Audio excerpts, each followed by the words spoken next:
We're going to do today's topic on Louisiana's water quality program. And I'm going to start off the presentation. With my part, we're going to talk about DEQ's authority, basically what gives us the right to do what we're doing. Then I'm going to go through the water quality management plan, and then through the water quality program itself, and talk about how we maintain the standards for the different waterways in Louisiana to make sure that we have clean and safe water for the citizens of our state. And the way I'm going to do that is go through the standards, how we meet those standards, then go through compliance, how we maintain compliance with the standards. And then we're going to talk about the water quality assessments, basically how we look at what job that we're doing, how well we're doing our job, basically. So to begin with, DEQ's legal authority comes from the Louisiana Environmental Quality Act. Basically, this was passed by the legislature, and it says that in order to maintain a healthful and safe environment, we need regulations for environmental regulations, basically, to deal with things like water quality, air quality, hazardous waste, radiation. And what it says is, in order to accomplish these goals, to meet all these standards, we have to have a way of processing and making regulations and rules and have an entity to carry these rules out. And basically, in a sense, this is what started DEQ.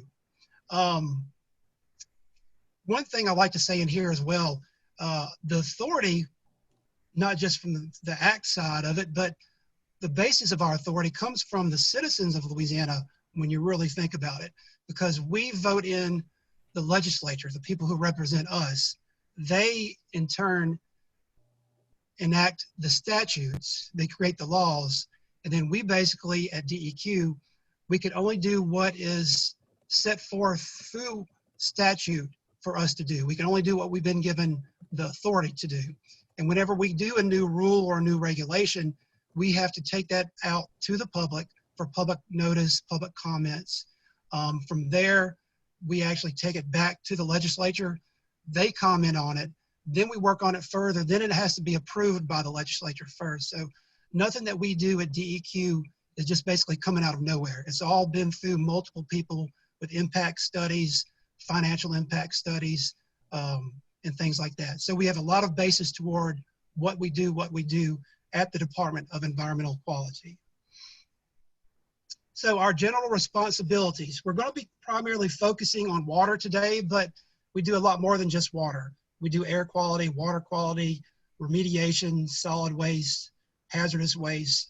Basically, if it involves the environment, DEQ works with it for the most part. If you look at the bullets, the two bullets under air quality, water quality, hazardous waste, and solid waste, you'll see permitting, and then under that, surveillance and enforcement. Those are the primary regulatory mechanisms that DEQ has as far as maintaining the water standards, or the standards for whatever, whether it's air, water, or hazardous waste.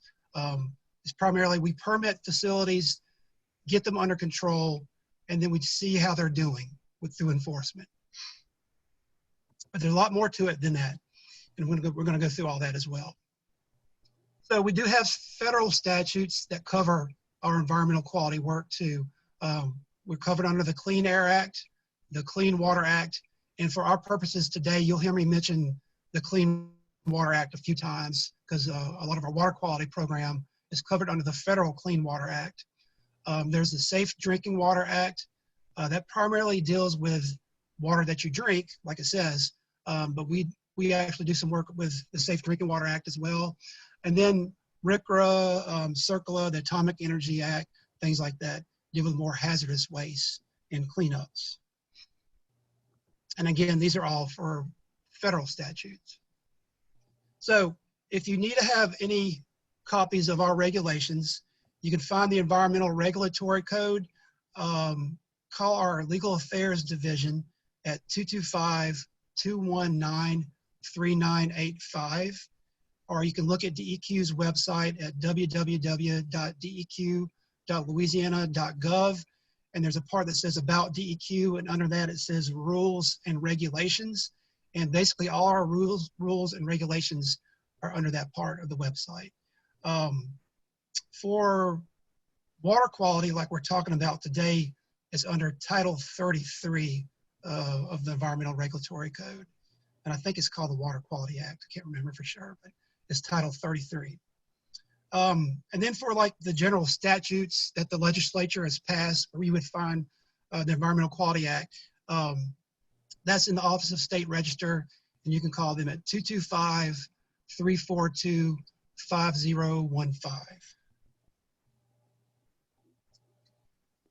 So that's kind of the more regulatory side and where we get our authority. Now let's talk about the Water Quality Management Plan, because this is basically the document, the driving mechanism behind our water quality program. Basically, this is the document that enumerates how we're going to do water quality management, how we're doing pollution control, and how we're maintaining these activities, how we're going to do continuum management and planning. And the goal of this document is to provide a mechanism so that all the waters of the state are meeting their water quality standards, and thereby maintaining all their designated uses for each water body. And I'll talk about that statement in a lot of detail in a few minutes. That website at the bottom, I'm not going to read it all out, but that's where you can find the Water Quality Management Plan. I'm about to move to the next slide, but the same web address will be on the next slide as well. So you'll have time to take a picture of it or write it down if you need to. So this is, and again, you can see that the Water Quality Management Plan, the website for it at the bottom, the web address. These are the different volumes of the Water Quality Management Plan. I'm going to go through each volume just real briefly, then get into the actual meat of the water quality program. So first of all, volume 1 is continuing planning process. Basically, that's the part of the Water Quality Management Plan that talks about the mechanisms that we're going to take in place, that we're going to enact, that will help us to constantly evaluate, have these programs in place, see what we're doing, enact them, and then see how they're going, and then fix them if we need to fix them. Then volume 2 is the water quality regulations. That's where all the water quality regulations are housed and how we get those passed. Volume 3 is permitting guidance document for implementing the Louisiana surface water quality standards. This talks about our permitting system and how we do that. Volume 4 is the basin subsegment boundaries and inventories, and I'll talk about that a little bit more, but we basically have got the whole state divided into different waterways. Volume 5 is water quality assessment. It talks about how we go out and assess all the water bodies in the different waters of the state. Volume 6 is the Nonpoint Source Management Plan, and I'll talk about them later on as well. It deals with non-point source pollution control. Volume 7 is municipal waste treatment. That's primarily talking about these large community sewage systems for like cities, for example, how we deal with them. And actually that's where the Clean Water Revolving Loan Fund, it talks about that. Volume 8 is total maximum daily loads and waste load allocations. That's talking about water budgets, looking at the standards and seeing how we're doing and adjusting them. And then volume 9 is surface water quality standards, documentation, and implementation procedures. Basically talking about the surface water quality standards, how we go about getting them set up. And it's also kind of a catch-all thing for things that don't quite fit in the rest of the documents. So as you can see, each of these are different volumes, but they're also standalone documents that make up in total the water quality management plan. And in each one of those, think about DEQ, at least as far as water quality management like this. Each one of those volumes has a group of people, for the most part, that does work that's enumerated or told about in those volumes. So it's a good way to think about DEQ's water quality program. So that's the more dry part of it, the rules and regulations in the documents. So kind of get that out the way. But that's the basis behind everything that we're doing. And so now I'm going to get into the actual water quality program, what we do and why, or how we do it. So the basic idea behind the water quality program is to control the introduction of pollutants into the waters of the state. So we have a definition for waters of the state, and it includes both surface water and underground waters, and it has to be within Louisiana's jurisdictional boundaries. Here's some examples of waters of the state. We've got rivers and bayous and lakes and creeks, aquifers, and the water table. Basically, the water table is the water that seeps in through the soil and doesn't go all the way down into the aquifers for the most part. It's kind of in the soil layer. If you look to the right, that picture that says aquifer is kind of hard to see, but that yellow layer in the middle, and then below that, the blue layer I'm talking about. Aquifers are basically layers of sand or gravel. Sometimes they're surrounded by clay. And at some point, that layer of sand or gravel either is close to the surface of the earth, kind of connected to the soil layer, or there's a lot of sand between the soil and it. And when it rains, the water soaks down through the soil layer, gets into that layer of sand, and it's stored in that sand. And we actually use water wells to pump that water out. That's where a lot of people's drinking water comes from. That's groundwater. So we're talking about aquifers, we're talking about those zones of sand that have water contained in them. Also, intermittent streams. Think about a little creek that you've seen before that most of the time is dry, nothing but sand in it, or gravel. But ever so often it does have water in it. Sometimes it has a lot of water in it. That's an intermittent stream. Those are covered under waters of the state. Also, man-made ditches and ponds, except those that are part of a waste treatment system. And also, I always like to put this in all my talks, because I do drinking water source protection, and which is a little bit different from what the Department of Health does. What I do and what DEQ in general does, we look at the environmental side, keeping things out of water. The Department of Health, when it comes to your water, is primarily looking at, or they have the regulations for public water systems. And they have the regulations on the treatment to make sure that the water is delivered properly and is safely, so when it comes out of your faucet, the water is clean and safe for you to drink. What we do on the other side, before it actually gets into that water well or to that surface water intake, we try to maintain that water so that the water they're using is clean and is safe for everybody to use. So it's kind of two different ways. But the basic thing to look at is what we're doing is we're keeping pollutants out of water. So we define the waters of the state, and we have all this water in Louisiana. So we had to break it down into different things that we can look at. So what we've done is we divided the state basically into basins. That top left, it says Louisiana river basins, but it's not just rivers. For like the bottom right of the map, you see in yellow, it says Pontchartrain. Basically, that's saying everything in that yellow portion of the state eventually drains, the water eventually drains into Lake Pontchartrain. The top right of the state, the northeast side of the state, that's purple. You see it says Ouachita. That means everything within that area of the state, eventually the water will drain into the Ouachita River. So those are the basic basins that we have in Louisiana. Then if you look to the map to the right of that, we further divided all the basins into what we call subsegments. So these are smaller divisions. We actually have subsegments, segments that are lower than basins, and then lower than that, we actually have subsegments. So anyway, these are smaller divisions of the basins, basically saying that everything within these little areas eventually drains to some waterway that we know a name for. We know where it is, and it all goes to it. So there's smaller watersheds, basically.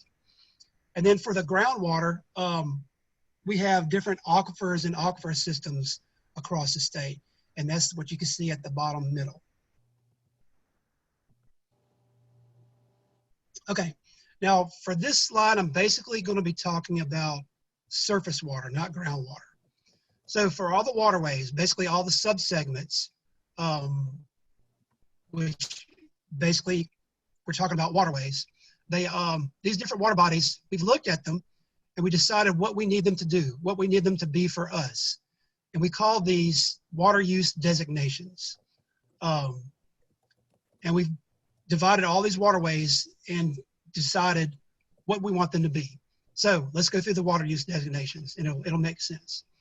So all the water bodies have to be able to meet standards for primary contact recreation. Primary contact recreation is basically swimming. We have to be able to swim in all the water bodies in Louisiana. We're going to be engulfed in it, so you can imagine the standards have to be pretty good. Secondary contact recreation is basically the boating standards, or boating and fishing. So you're not engulfed in the water like you are when you're swimming, but there's a chance that the water can get on you or whatever. And if you have a cut, something's in that water, it could possibly make you sick. So all water bodies we have to be able to boat and fish out of. Most water bodies, we say most because there are a few of them that are just impossible to meet this. I'm trying to think of, Al, if you know any, you can say them later, but I'm thinking like Devil's Swamp, maybe one of them. Places where there's a lot of industry, there's only one or two, but for the most part, most water bodies in the state have to be able to support fish and wildlife propagation. So basically, plants and animals, fish, whatever, needs to be able to utilize that water to live. There are some water supplies or some water bodies that are drinking water supplies. Example would be Caddo Lake up in north of Shreveport. It supplies several water systems like Vivian and Oil City, places like that. Bayou Lafourche is another one. The Bayou Lafourche that goes between Donaldsonville and Thibodaux is a major supplier of drinking water for that area. So there are certain standards that apply to drinking water. Oyster propagation, as you can imagine, these are mostly areas of water or water bodies that are along the coastline. We got some that are water bodies that need to maintain standards that are specific to agriculture. We have some that actually are outstanding natural resource waters. For those, think about the prettiest creek or river that you've ever canoed or kayaked on or fished on or just saw. Really pristine, real natural setting, real pretty clean water. Excuse me, real pretty clean water. We actually hold those to a higher standard. And we call those outstanding natural resource waters. And we actually do have quite a few of those in Louisiana, and they're very pretty. If you get a chance, look those up and try to go visit some of them. It's worthwhile. I'm into kayaking, that's why I say that. Okay, so we have all the waterways and we've applied designated uses to them. How do we make sure that these designated uses are they're meeting all their designated uses? Well, we apply water quality standards to them. The idea is so that we can provide protection to the environment, the ecosystems, and maintain public health.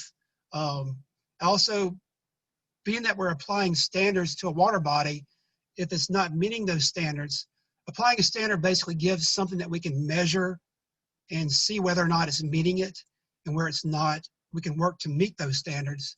So in a sense, we would be enhancing the quality of the water by getting these water quality standards set up. And also, we have to do it.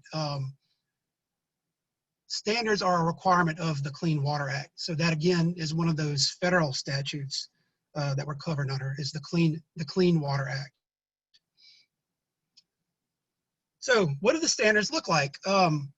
For surface water, we have basically general criteria and numeric criteria, or numerical criteria. General criteria are things that you can't really put a number value, or they are described in such a way that you can't put a number value. And you can see some examples of those. And I'll talk about some in particular in a few minutes. Numerical criteria, you can actually measure with an instrument or some sort of way. You can apply a number value to it and compare that to a standard. Now, at the bottom, you say, I see it, I put cleanup standards for groundwater.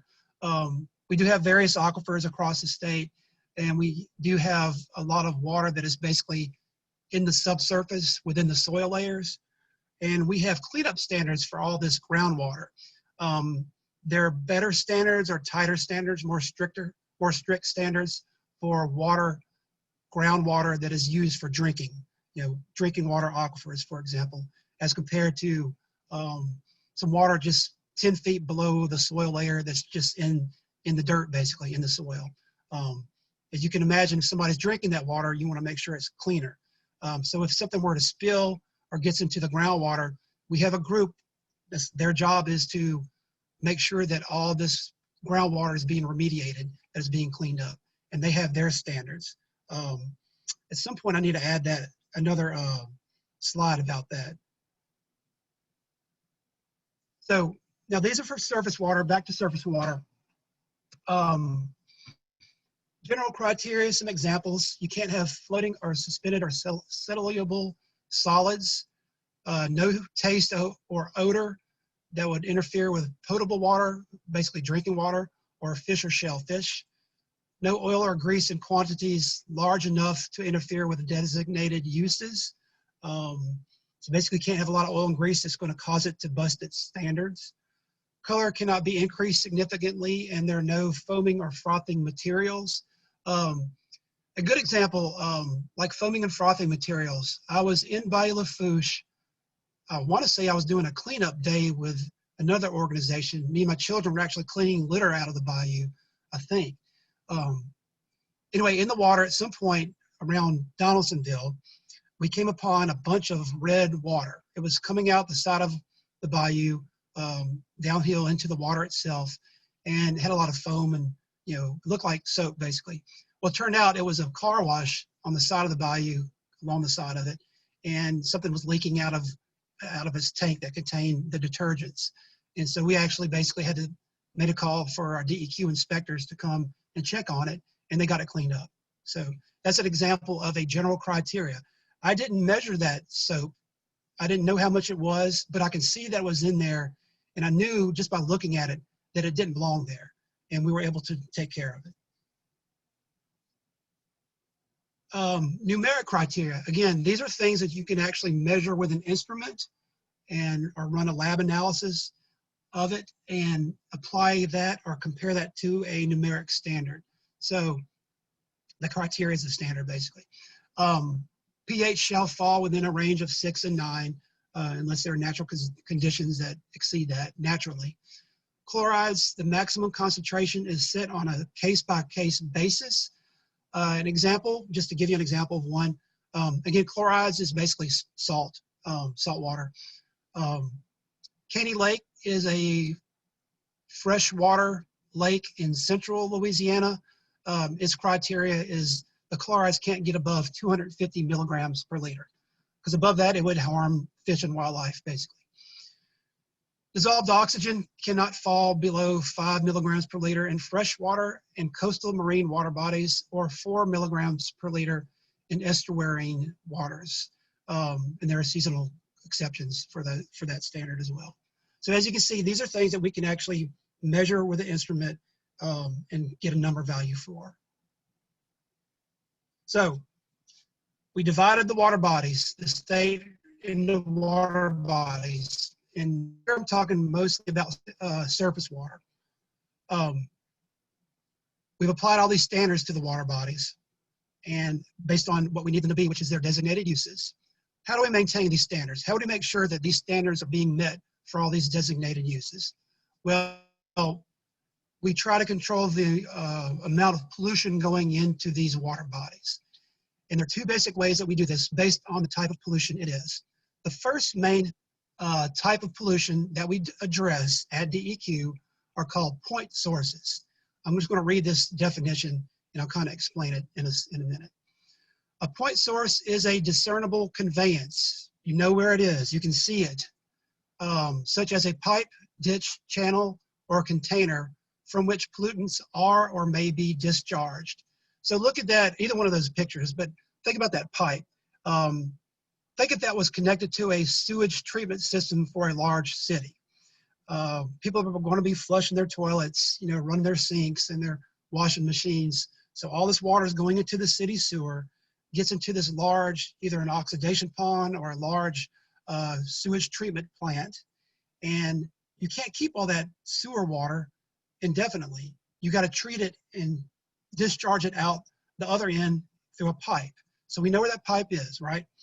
Well, we know that pipe goes into a certain water body, for example, and we know that water body has these certain designated uses, and thereby it has certain standards to meet those designated uses. So we tell that city that you can discharge your sewage from your sewage treatment system through your pipe into this particular water body, but you have to make sure that effluent, basically that's the water coming out of the pipe, is treated to within a certain standard. The pollutants have to stay within a certain level, and these are called effluent limitations. And the way we make sure that they're doing that is we issue a permit to that sewage treatment system that enumerates, it specifies what the different effluent limitations are. And in doing this, we're able to control pollution from various types of point sources, car washes, sewage treatment systems, different industry, plants, that kind of thing. Where there's a pipe with pollutant coming out of it from a waste stream, we apply a permit to it, because the basic, I guess the basic regulation that we have for our water quality regulations is you cannot knowingly discharge pollutants into the waters of the state without getting a permit first. And again, that's so we can maintain our standards through these effluent limitations. So that's how we control point sources. Now we do have unpermitted discharges that do happen from time to time. They're still kind of a point source, but really they're more of a spill. We do have spill plans that are required, and we have these, trying to think of the word for it, certain levels, reportable quantities of certain pollutants that if you spill above this reportable quantity, you have to tell DEQ, and then some action has to happen to make sure it's getting cleaned up or that it's being contained. So we have these reportable quantities. So basically you can't discharge and you can't spill pollution into the waters of the state. And that's how we maintain the standards for point sources of pollution. Now the other type of pollution that we work with is called a non-point source of pollution. You can just read the definition.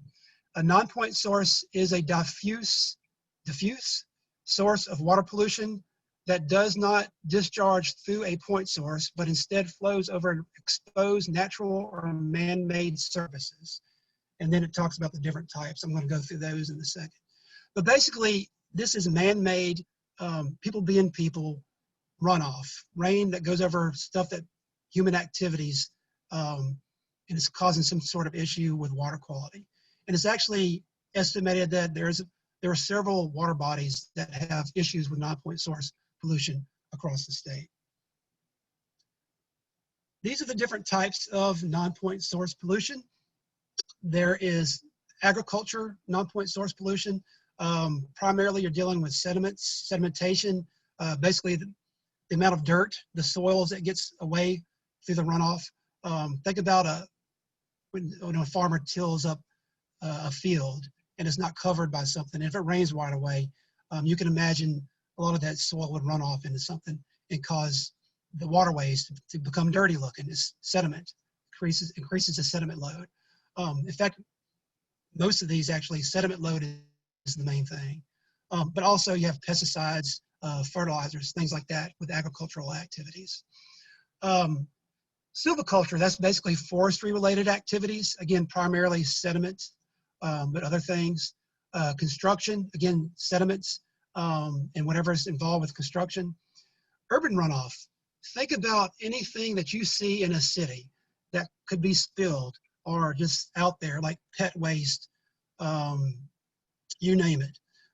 That's urban runoff. Resource extraction, that's basically mining. We have a lot of sand and gravel. Actually, I have a permit for sand and gravel, but resource extraction. Land disposal, hydro modification, and saltwater intrusion. So we got all this non-point source pollution. what do we do about it? Basically, they're primarily controlled through voluntary best management practices and public education. Best management practices are basically means things that people can do to make sure that they're not causing an issue with water, mechanism they put in place, whether it's a certain way of doing things that does not cause an issue or a certain control mechanism they can put into their process. And public education, again, teaching people what they can and can't do. Now I say primarily because we do actually have a multi-sector permit. Basically that deals with urban runoff. And I can't remember the number or the cutoff, but certain populated areas of a certain population have to be issued a multi-sector permit, which will basically talk about how they have to control urban runoff from their area. And then we have construction permits. Think about anytime you've gone up and down the interstate and you see like a large construction project going on, and most of the time you'll see either some hay bales or those orange plastic silt fences. More than likely, those were put in place because of constrictions or effluent limitations that was imposed upon that particular project from a construction permit. And there's a certain amount of acreage above which, if you're doing any kind of construction, you have to get a permit from DEQ to do that construction so that your construction activity does not cause an issue with water quality standards. So there's a website for our Nonpoint Source Management Program, DEQ.louisiana.gov, and it says page, and then there's Nonpoint Source. So you can write that down or take a picture of it. Basically, we have a group, and I'm actually part of this group, that we call the Nonpoint Source Pollution Control Section. We are primarily funded by the Clean Water Act, Section 319 of the Clean Water Act. Again, that's another federal statute. And basically it says that all the states have to have a non-point source management program. And basically, within the non-point source group, I actually do public drinking water source protection, and we do aquifer sampling. So I'm a little bit different, but I'm still covered under this 319. We have a whole nother section that does what I'm about to talk about. They manage the non-point source management program, which controls non-point source pollution through technical and financial assistance. They do education, teaching people how to maintain or how to make sure that non-point source pollution is not becoming an issue. They do training, technology transfer and demonstration projects, basically getting these projects together, funding them, seeing what works, and then trying to get implementation of these best management practices that have been proven. And how do they know that it's been proven? They monitor. They monitor beforehand to see what's going on, and they model the different areas of the state, the water bodies, to see what needs to be done as far as non-point source pollution. They try to get these projects implemented to control the non-point source pollution, and then you monitor it afterwards to see whether or not it's working. The bottom of it, I say grants. There are not as many grants that are available to the public as it used to be, but used to we would have certain times a year that we put out applications for grants that are available. And if you have a viable non-point source pollution project, we would fund it and see if it works. If it doesn't, it does some good. Me personally, through DEQ, worked with different entities, and I got a couple grants going, and maintain compliance with the grants and what it stipulated. And we were able to get a couple water bodies cleaned up. 3 of them actually are on the way to being cleaned up, at least 1 of them. So it does work. But that's the non-point source management program. So that's the second major type of water pollution. So it's point sources and non-point sources. So we have these 2 broad categories of pollution. We know the standards based on what the different water bodies that we've designated, what they need to do, what they need to be, and the standards they need to maintain. We put all this together in what we call a total maximum daily load.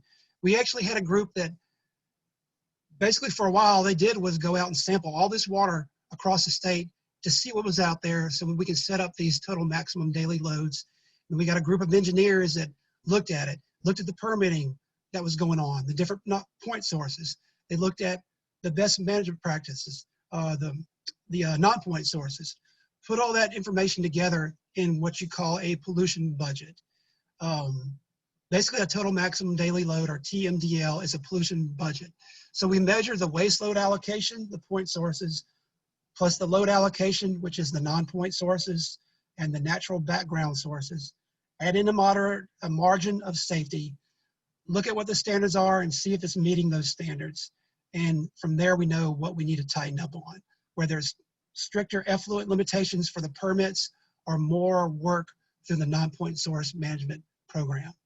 And these TMDLs are a requirement of the federal 303D of the Clean Water Act, Section 303D of the Clean Water Act. Again, that federal act that we operate under. Okay, so we got the water bodies.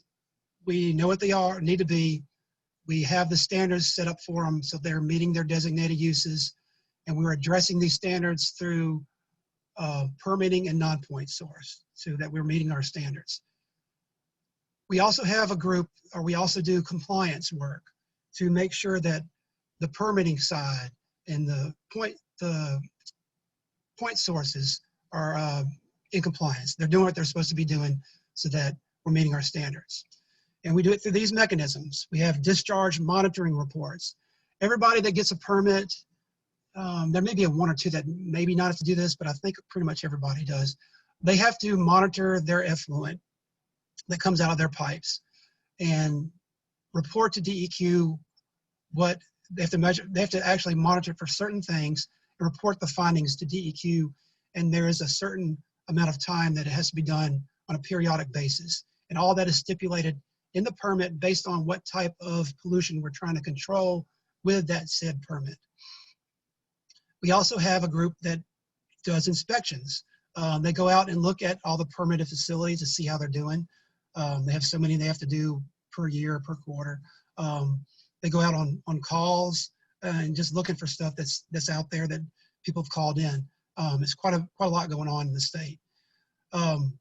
Whenever they find something, or there's something through the DMRs, the discharge monitoring reports, that is busting their effluent limits, for example, we have a group that does enforcement. Basically, whatever goes wrong, we have a group that tries to make sure it gets fixed. Then we do water quality monitoring, both surface water and groundwater, to see what's out there, see if it's working.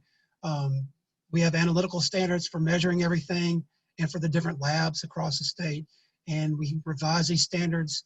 We revise the standards applied to the water bodies constantly, because we're looking at how we're doing, what we're doing. If it needs to be adjusted, we try to adjust it. We also have mechanisms for short-term activities or variances. An example would be, say if somebody has to dewater a hole to get something in or out, like a construction activity, and some water's got filled up in some big hole, and they filled up with something, they got to pump it out. We used to have mechanisms for basically a hole in the ground permit is what we called it. Or if somebody has a sewage treatment system that they have to have a bypass, they have to disconnect a pipe, and there's going to be a certain amount of time that some sewage is going to get loose into the environment. We don't let them just do that. We say there are certain things that you have to do in order to do this, and you can only do it for a certain time. That would be called a variance. But again, it's all controlling the amount of pollution going into the different water bodies. So we have all this compliance. What are we finding out there as far as the wastewater issues and the violations in compliance activities? These are the basic 5 different ones: unpermitted discharges, effluent violations, records management, reporting, and spill prevention and control plans. I'm going to talk about these in detail, then move on to the next phase of the water quality program. Unpermitted discharges. Again, I said it previously, but you cannot discharge pollution into the waters, or pollutants into the waters of the state without a permit. That's the basic premise behind all the permitted activities that we have.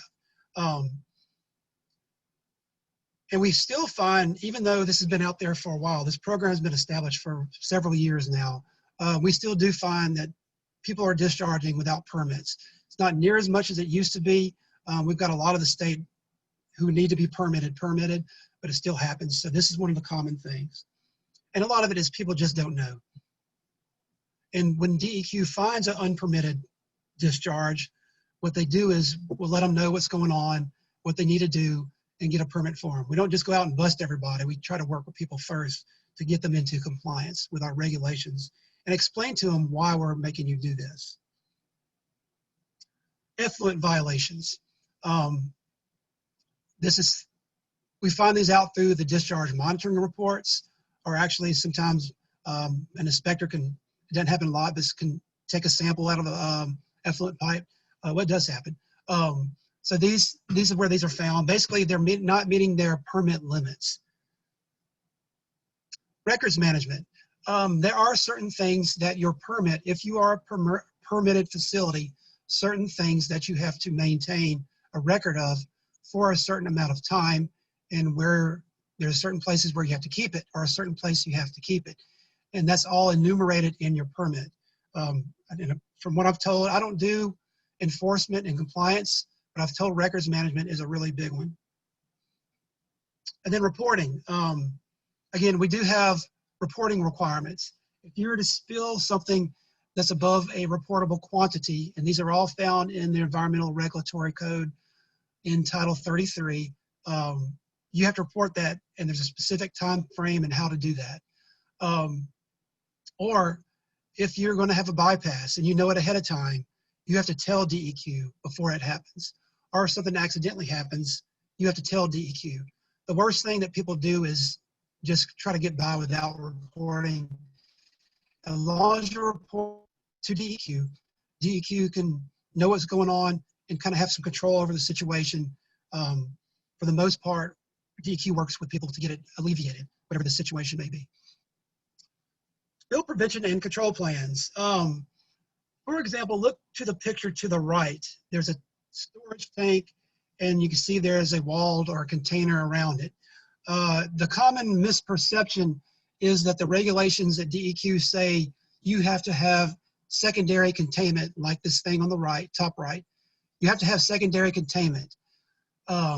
That's not really what the regulation says. The regulations say if you have one storage tank or multiple storage tanks above a certain gallons of specific types of material, such as gas, for example, you have to have a spill prevention and control plan. In that spill prevention and control plan, you have to specify how, if there were to be a rupture or some sort of release from your container, how would you control that release? So that's basically what the regulations, and we see people that don't always have a spill prevention and control plan. Sometimes they'll actually have their secondary containment, but not their plan. But the regulations say you have to have a plan. So whenever we find these violations, these are the different enforcement tools that we have. Compliance orders. Basically, it enumerates or specifies what's going wrong and what you need to do to fix it. Sometimes if the compliance orders don't work, they'll do a consolidated compliance order. Back up. We have consolidated compliance orders and notice of potential penalties. They do them all together. If the compliance order, if it's fixed, they'll issue, this is the enforcement group at DEQ, they'll issue a notice of corrected violation. So there's something in the books that shows you did what you were supposed to do. So it can't come back on you later. If you don't do what you're supposed to do, they will assess penalties, and you can get administrative orders. You can get a cease and desist order. So we have put people in jail, we have shut people down, but most of the time, DEQ assesses penalties, which equals monetary payouts, basically fines. Let's see. So these are the traditional enforcement tools. We do actually have some alternative enforcement tools, such as settlement agreements. The two parties come together and figure out what to do and get it fixed. Beneficial environmental projects. Instead of paying out a fine to DEQ, take that energy and that money or whatever and apply it towards something locally that will help with the environment locally. Expedited penalty agreements. And we actually do have compliance assistance. I think Tamika still does this. Tamika, if you don't, let me know, but Tamika and Marissa, there may be some other people, there are some other people across the state. Basically, their job is to help people get into compliance with the DEQ's regulations. So we actually have people that not just bust you for what you're doing wrong, but they actually help you ahead of time. So that's out there. Because basically the main job of DEQ is to maintain those standards, and we don't necessarily want to go out and find people and bust people. We want to just make sure the environment's clean. That's the main idea. So how do we maintain or make sure that what we're doing is working? And Al, I'm almost done, so the next few minutes, I'm going to be turning it over to you. We do water quality assessments, and I'm not going to get into too much of this because the surface water side of the water quality assessment is what Al Hydrix is going to talk about when he talks about our integrated report. But suffice it to say, we have a lot of water in Louisiana. We sample all of it, or most of it. We have a lot of surface water, and you can see the numbers there. And we also have 14 major aquifer and aquifer systems. And we sample all this water, we monitor it, and we report what we're finding in what we call our integrated report. And I'm going to talk about the ambient groundwater monitoring program, or basically what we've been finding as far as groundwater, because I do the groundwater side of it. And then when I get done, Al's going to talk about the surface water side of the water quality assessments and the integrated report. So we actually report on various common hydrogeologic settings periodically. I think it's every 2 years. Al can tell you that one, in the integrated report. And this is how we're doing as far as keeping pollution out of the groundwater in Louisiana. This is the water in the aquifers. When it comes to the major aquifers and aquifer systems, again, there are 14 of them, and we sample them once every 3 years on a rotating basis continually. As far as like health-based parameters, we actually have really good quality groundwater. Every so often we'll find something like arsenic, which is, we're finding a naturally occurring problem. There's been a couple places where we had some mercury, but for the most part across the state, we have really good quality water when it comes to our groundwater. When it comes to health-based, these are things that can make you sick, basically health-based parameters. We also apply aesthetic parameters. And just real quick, back up. The health-based parameters and the aesthetic parameters are basically maximum contaminant levels. That's how we know if these parameters are being met. The Department of Health administers maximum contaminant levels in drinking water, and that comes from the regulations from the federal government, from EPA. And so what we do is we use the maximum contaminant levels as our standards to base how we're doing as far as our groundwater quality monitoring program. So it's not always applicable to each water well that we're sampling, because they're not, the maximum contaminant levels apply only to public water systems as far as a regulatory basis, but we use them for all the water just to see how good it is, basically.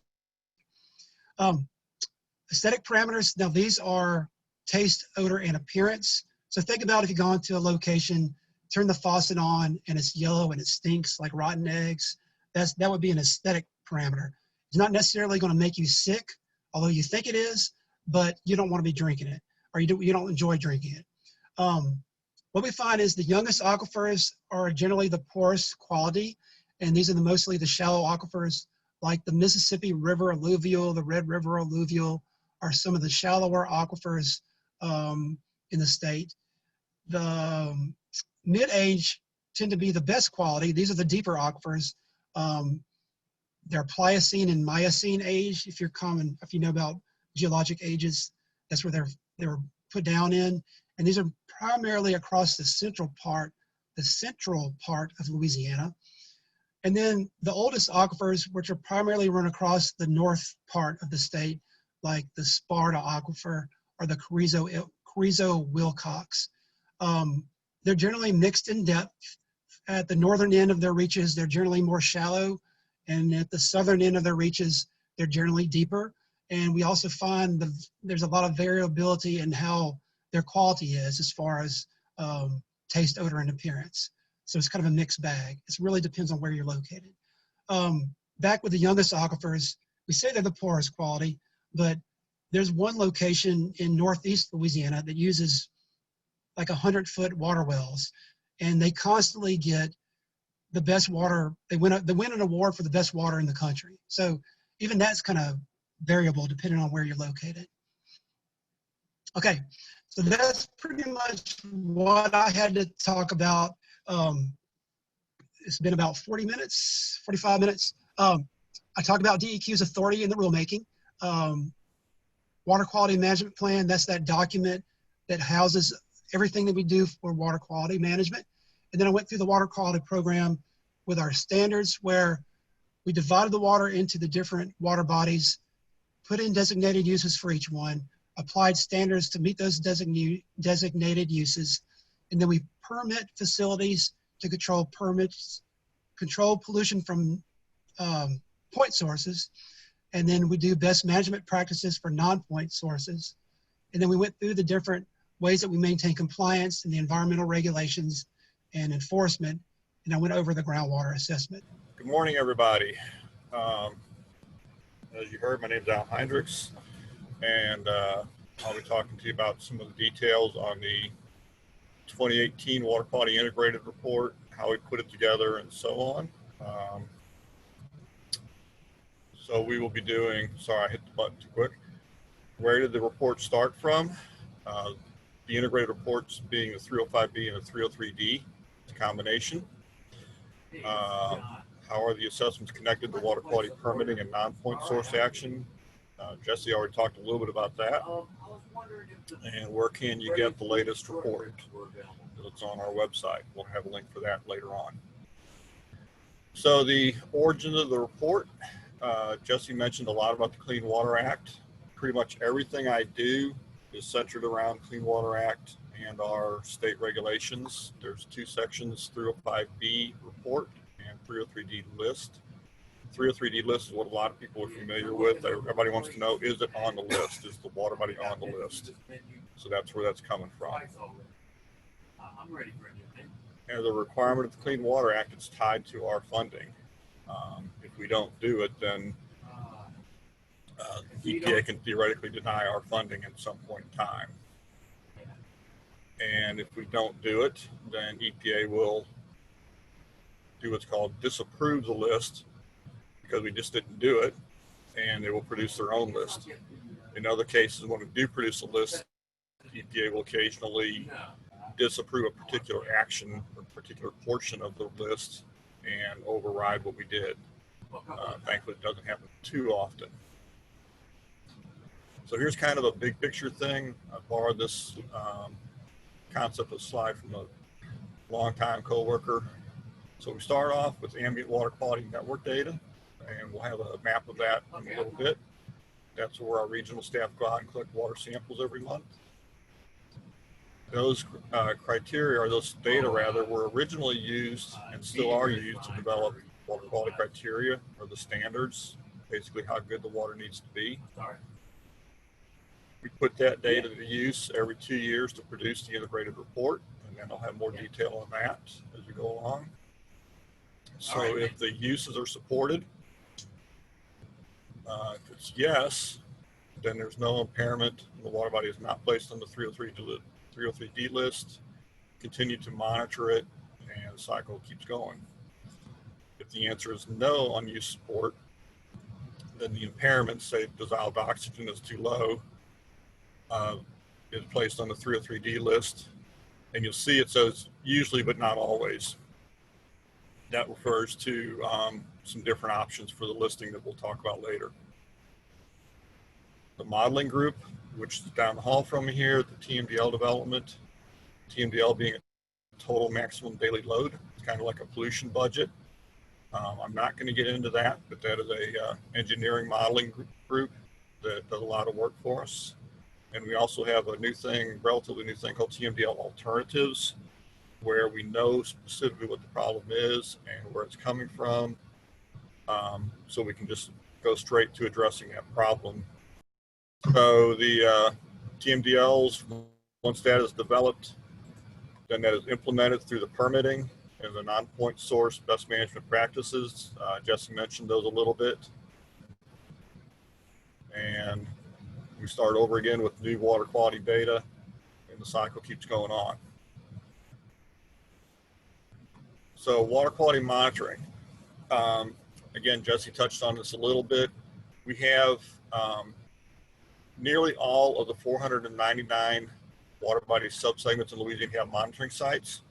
The ones that do not are, very remote, inaccessible, no good bridge sites for collection, different things. But there's only, I want to say less than 10 out of 499, maybe even less than 5 that we cannot get to for some reason or another. 22 of our sites are monitored every single year. The remaining sites are monitored every 4 years. And when I say 4 years, that's 12 samples per year, once a month. Same way for the 22 sites monitored every year. That's every month of the year. There's a core set of parameters that we use to determine support of the uses. And I'll get on those in a minute. So here is a map similar to what Jesse showed you earlier. The purple outline are the basins, like this is the Ouachita Basin. The green lines are the subsegments, which are typically one water body, but sometimes one water body can be divided into 2 or 3 different subsegments. Like this one here is probably one water body divided into 2 pieces. And I say it's one water, but it's one named stream down the middle of a subsegment typically, but there's of course multiple tributaries coming in. The yellow dots are our monitoring sites or ambient monitoring sites. And that's where the regional staff goes out once a month according to a 4-year rotation to collect water samples. So here are those core parameters for the fish and wildlife propagation use. We look at dissolved oxygen, temperature, pH, minerals, turbidity, and toxic substances like metal and organic compounds. For oyster propagation, we look at fecal coliform. Primary contact recreation, we look at fecal coliform, enterococci, which is relatively new, also toxic substances and temperature. Jesse had mentioned earlier, he had a question for me. Most of the water bodies do have fish and wildlife, primary contact, secondary contact. While he was talking, I looked it up, and we have 12 streams that do not have primary contact recreation criteria. They are all shallow streams that have been determined to not be suitable for primary contact recreation, which is swimming. All of the streams have secondary contact recreation for fish and wildlife propagation. So moving on, secondary contact recreation, which is like boating or fishing where you might have your hands on the water, but you're not likely to ingest it. That has fecal coliform criteria and the same toxic substances criteria. Drinking water supply, as you would expect, has fecal coliform, toxic substances, and color. Color, if you're not familiar with that concept, is that, I like to say it's that tea-colored water that you sometimes see in a forested area. It's called tannic acid typically, but there can be other things that cause color, such as paper mills and things like that can sometimes put out excess color if they're not operated properly. And then lastly, outstanding natural resource, and we simply look at turbidity for that. That has the lowest turbidity criteria on the records, on the regulations. So going through the integrated report process, we receive guidance documents from EPA periodically. In the past, it was usually sometime in the summer of odd numbered years. We begin the report sometime in September, also of odd numbered years. That's when actually it's more like October now, because the data is collected through September for any given site. And then we have to get the data into the system and start processing it for the report. Analyze the ambient water quality data in approximately November when it becomes available. SAS is a statistical package that some of you may be familiar with. It's just a very large, very powerful statistical process. The report is due April 1st of even numbered years, but as you'll see in a little bit, we don't typically meet that deadline, and most states do not meet that deadline just because it's a very complicated process. We're hoping to send ours in to EPA within the next few weeks. Our 2020 report. The analysis is generally based on percentages of samples meeting the criteria. Typically, we look at 10% or 30% have to meet the criteria. 10% is considered a primary criteria, 30% is considered a secondary criteria. For bacteria like fecal coliform, we typically look at 25%, but the enterococci criteria have some different assessment processes that's a little bit more detailed. Metals and organic compounds, the toxic substances I mentioned earlier, those allow for no more than one criterion exceedance in a 3-year period. So it's pretty tight. If you have 2 criterion exceedances for the same parameter in the same water body, then you have an impairment.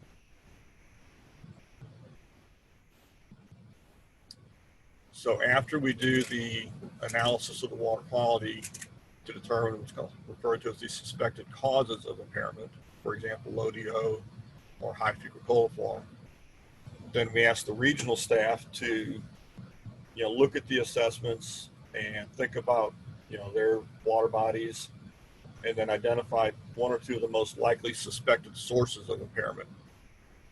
So a suspected source might be something like agriculture or municipal sewage treatment plant causing low DO or fecal coliform problems.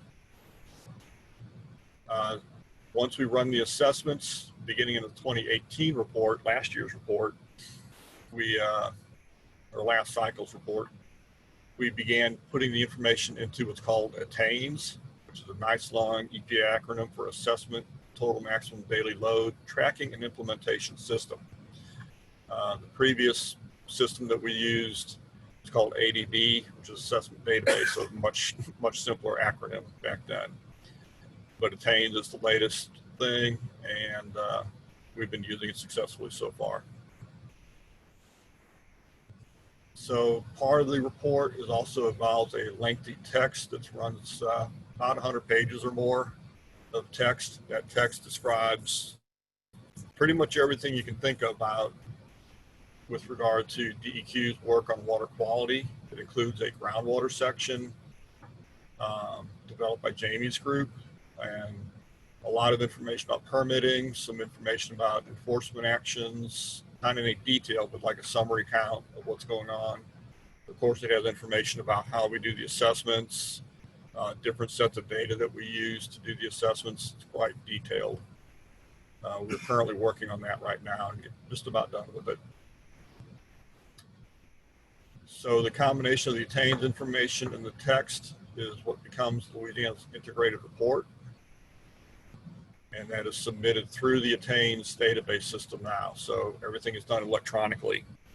Tamika mentioned that I've been doing this for a long time. When I first started doing it, we would send a hard copy to EPA by FedEx the day before the report was due, typically. So that's going back a ways, but now everything's really nice and electronic through the ATTAINS system. We also have to do a public notice. I know some of you probably have seen that and provided comments. We have to respond to those comments. It becomes an appendix within the overall report. All right, Hank. And as I say, it's transmitted to EPA on April 1st of even numbered years. So we are a little overdue, but again, we're not alone in that. Many states are in the same position or even further behind than we are. So we have this concept called water body impairment combinations, and that's simply dissolved oxygen is impaired on Tickfall River, something like that, the water body impairment combination. Those water body impairment combinations are assigned an integrated report category, and I'll be explaining those. That has helped to determine the priority for recovery efforts and tracking how we're doing. So the categories are as follows. Category 1 is what we're trying to get to. That means there are no impairments for that parameter. If all is in really good shape, there are no impairments at all on a water body. It doesn't happen too often, but it does happen. So there's no causes of impairment. All applies to the full subsegment or all uses and former impairments being fully supported. Category 2, we don't use too often anymore. It's an insufficient data category applying to all uses for the water body. Essentially means we have no data for that site. Category 3, we have a little bit of, referred to as another insufficient data. And in those cases, we have some data, but there is some uncertainty as to whether that data is suitable. The site might be in the wrong spot, or there might be other problems. We've got a handful of those. Next category is an important one, category 4A. That means that the impairment, there is an impairment for, say, dissolved oxygen or coliform, but a TMDL has been completed for that impairment. So that's a TMDL that I mentioned the engineering group does earlier. Category 4B is a category for impairments, but when a TMDL is not the solution. There's something like a remediation action, take care of the problem. A good example is Devil Swamp Lake. There's a lot of, in Baton Rouge, up north of Baton Rouge. There's a lot of old legacy problems and remediation, DEQ remediation and EPA are working on those problems to address them. So we know what the problem is, we know what the solution is, and so we can put that in 4B. Category 4C is something we've not been able to use much, never successfully. EPA always overrides us. It's an impairment, but it's not a pollutant. And that's a subtlety I won't bother getting into right now. Basically, it's something like hydromodification, where there's a dam or another structure that is causing a pollution, a water quality problem, but it's not a specific chemical problem. Last three rather, we have category 5. That's what everybody likes to say, is it on the list? That's category 5 for us. It's impaired and TMDL is still required to fix the problem.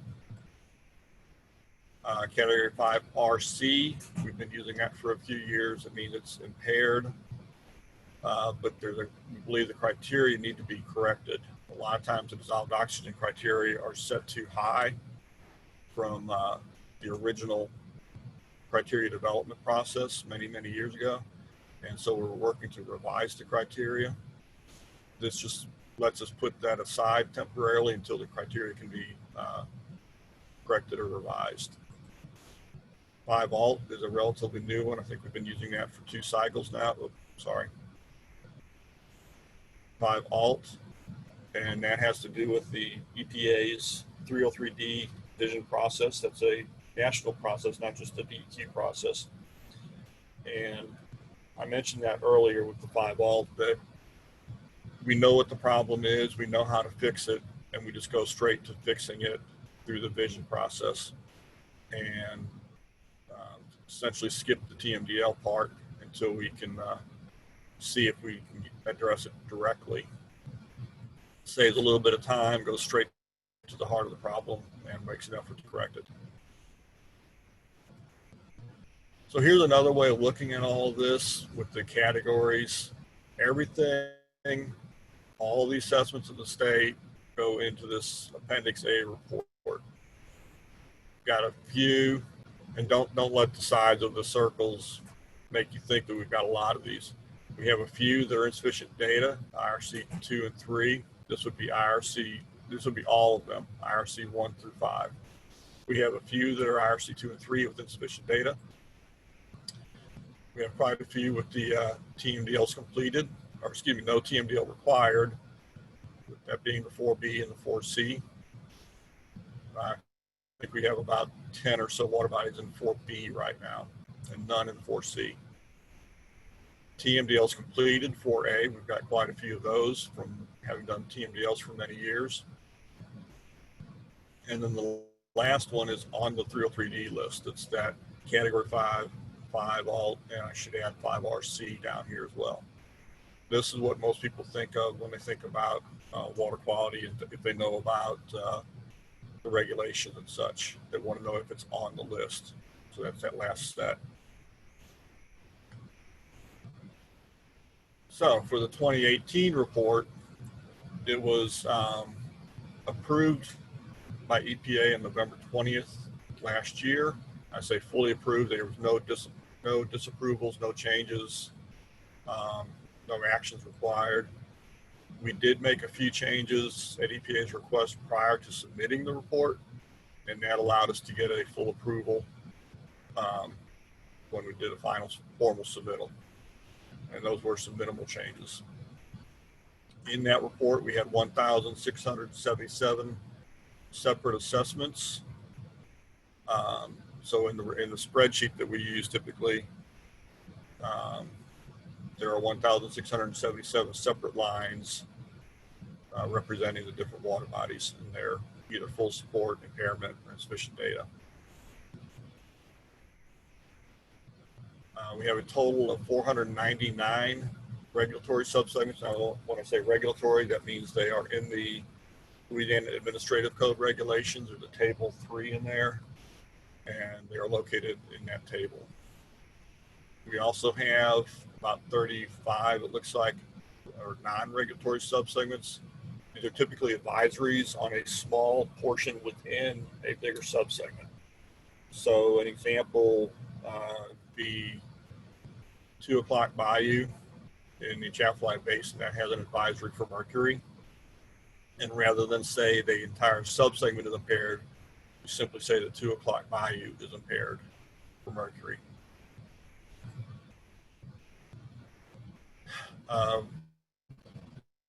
100 of the 499 subsegments are fully supporting of all uses. It's 20%, so it's a pretty good number there. 376 though still have problems. Many of these are not supporting fish and wildlife propagation.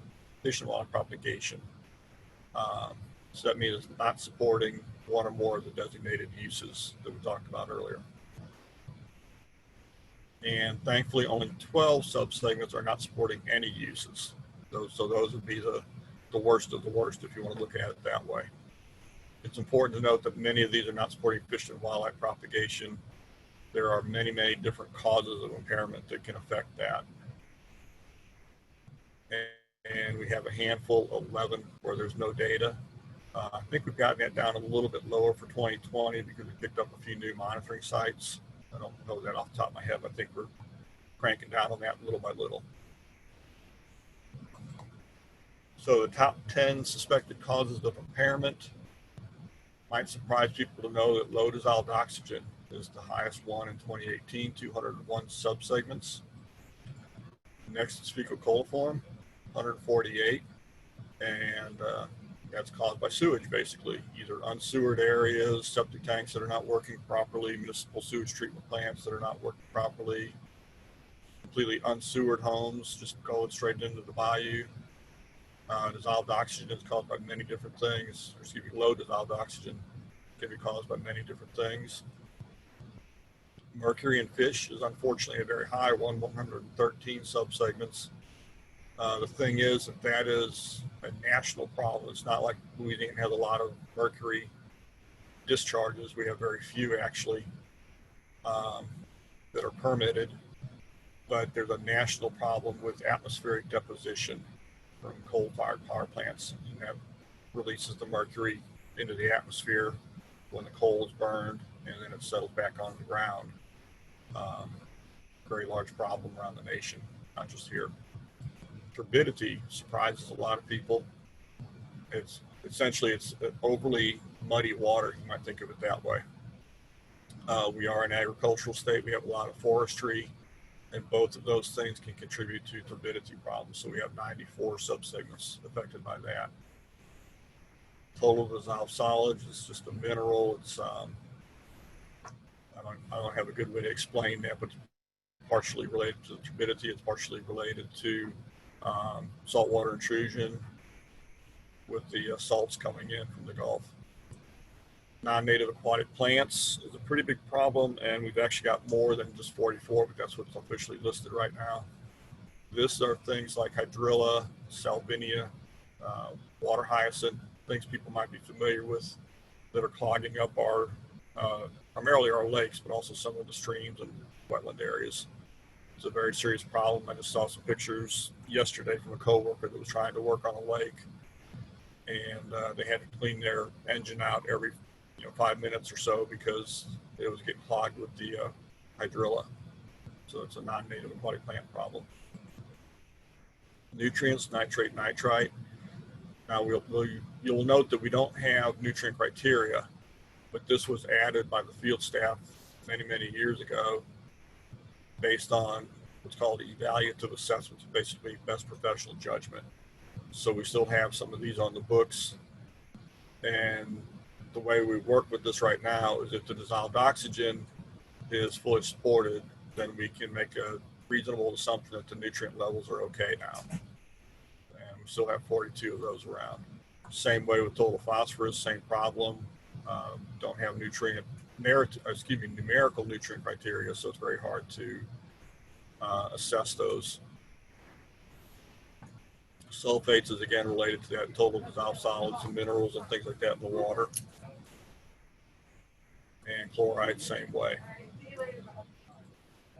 So the next highest impairments are enterococci, which is another bacteria like fecal coliform, and low pH, which is related to that tannic acid naturally occurring problem. And that drops down to 17. Enterococci, I can tell you, for 2020 rose to a higher level because we began sampling more water bodies for enterococci.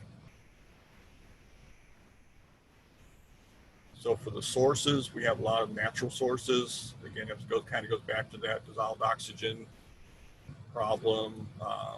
Chloride, sulfates, TDS can a lot of times be natural. Even fecal coliform can be natural if it's things like waterfowl or wildlife that are just out there. Source unknown. We do have those places where we don't know what's going on yet. We're not quite sure. So we've got quite a few of those areas. Atmospheric deposition, that is the mercury that I mentioned earlier. And the source unknown goes with mercury also.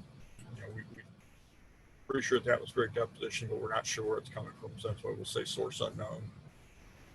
On-site treatment systems, that is basically septic tanks that are not functioning properly. Agriculture, again, we are an agricultural state that can contribute nutrients. It can contribute to the low dissolved oxygen. It can contribute to turbidity. A lot of different things come with agriculture. Package plants, small sewage discharges. Package plants are basically small treatment systems, small mechanical plants that you might see in a small subdivision, small community. And a lot of times they're set up and then not operated properly, so that can cause problems in the streams for fecal coliform and dissolved oxygen.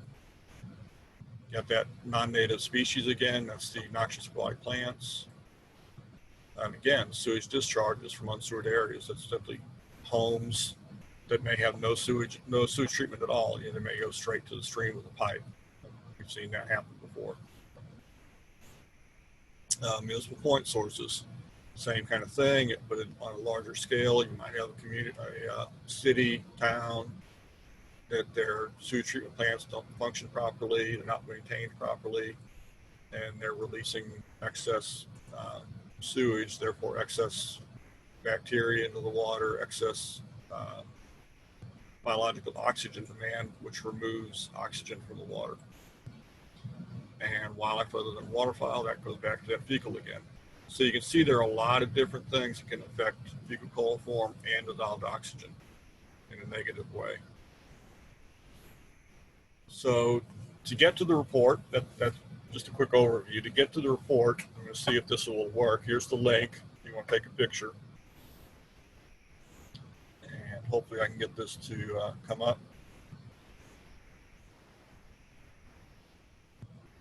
Are you able to see the website right now?